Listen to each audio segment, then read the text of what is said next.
Well, this morning on Focus on the Farm, we're talking about how to get better soybeans. There's a crop scientist at the University of Illinois working to increase soybean yield.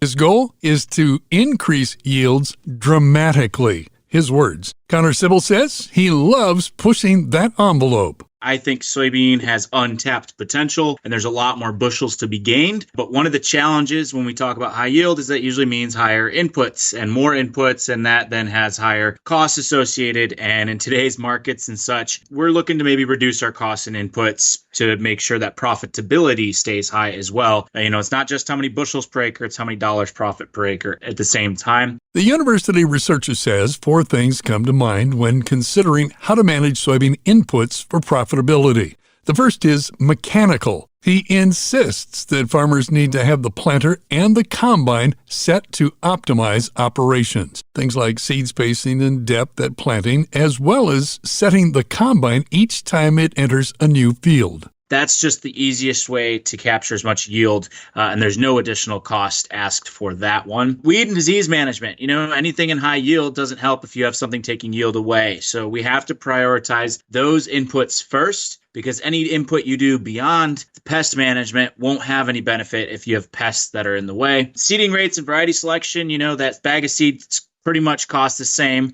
no matter which maturity group you're going out for. So maybe we should start changing our maturity group selections, same cost, but different variety type approach. And then new seed treatment. I think that's probably the most economical input area where we can see yield gains with not as much of a upfront cost. What do you think? Some pretty interesting insights, right? Again, that's Connor Sybil. He's in the Department of Crop Science at the University of Illinois. Podcasts by Federated Media.